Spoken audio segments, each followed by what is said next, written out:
खुलुमबाय।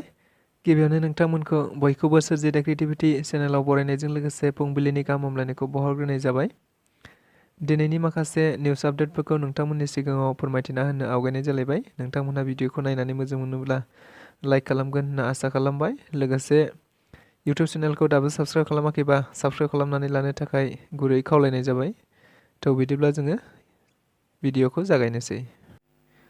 गिबियावनो दङ मैया बर' थुनलाइ आफादनि बोसोरारि जथुम्माया जोबनानै थांबाय। मिथिनाय बायदिब्ला बे बर' थुनलाइ आफादनि 22थि बोसोरारि जथुम्माया क'क्राझार जिल्लानि सिङाव थानाय पाटगाव रानि खालायस्रि फोथाराव बोहैथि दाननि 23, 24, 25 आरो 26 फेब्रुआरि खालि जादोंमोन, जेराव मैयानि थान्दै मेलनि गेजेरजों 2023-2026 इं मायथाइनि थाखाय गोदानै मावफुं आफादखौ दानानै लानाय जायो, जेराव मोनसे समनि क'क्राझार सरकारि फरायसालिमानि बारग' गोरायुं डक्टर सुरत नार्जारि बिथांखौ आफादगिरि आरो नीलकान्त गयारि बिथांखौ गाहाय नेहाथारि महरै सायख'नानै गोदान मावफुं आफादखौ दानानै लायो होननानै खौराङाव मिथिनो मोननाय जादों।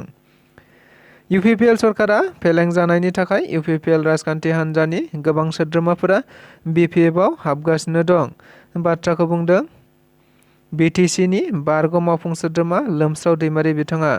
मैया बाक्सा जिल्लानि सालबारि इउथ बिपिएफनि मावख'आव हान्जानि सावरायनायाव बाहागो लानानै खौरां बिजोङाव बुंबावदों दि इउपिपिएल सरकारा फैनायनि उनाव लाइमोनफोरनि बेखारा बारा जाबाय।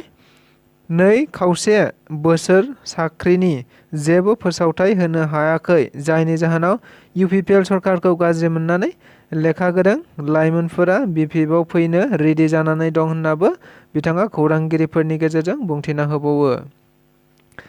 जों बयबो मिथिगौ, आथिखालाव सासे बर' सुबुंनि इनकाउन्टारखौ लानानै जोंनि गेजेराव गोबां दान्थे-बिदान्थे आरो खौरां बिजोंफोराव गोबां आफाद आरो सुबुंफोरा बे इनकाउन्टार खालामनायखौ नंखाय होननायखौ, लोगोसे दाय गैयै सुबुंखौसो इनकाउन्टार खालामदों होनना गोबाङा बुंसोलायदों।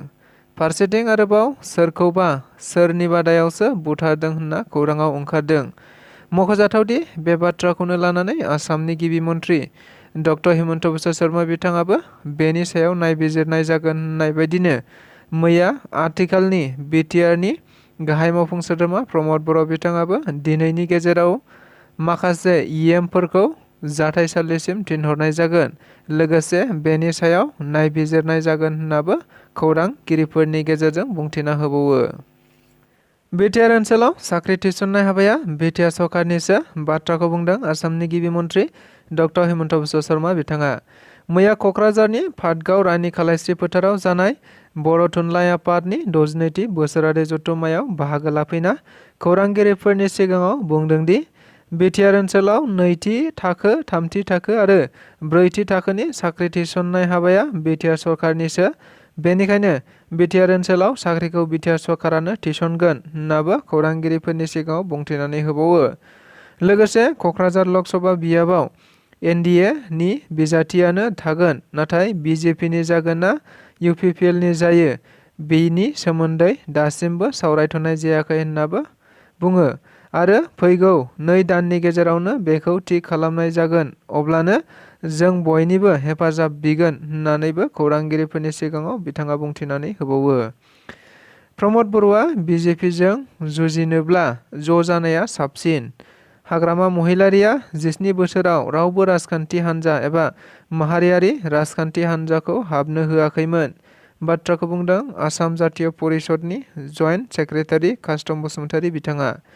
मैया बिथां कास्टम बसुमतारी बिथाङा आथिखालनि थासारिफोरखौ लानानै गोबां बाथ्राफोरखौ बुंनायावनो बे बाथ्राखौबो बुंदों दि आथिखालाव गावजों गाव गावस्रालायनायखौ नुनानै, लोगोसे आथिखालाव बिटिआरआव बिजेपिजों साग्लोबजानायखौ नुनानै जुदि प्रमद बर'आ बिजेपिजों जुजिनोब्ला ज' जानाया मोजां आरो फारसेथिं हाग्रामा महिलारिया 17 बोसोराव रावबो नेशनेल पलिटिकेल पार्टी एबा गुबुन गुबुन राजखान्थियारिफोरखौ हाबनो होआखैमोन, बेनिखायनो बिथांखौ सेल्युट होनांगोन होन्नाबो खौरांगिरिफोरनि सिगाङाव बिथाङा गोख्रों रावजों बुंथिना होबावो। बेजों लोगोसे दिनैनि रादाबा बेखिनियानो। गोजोन्थों।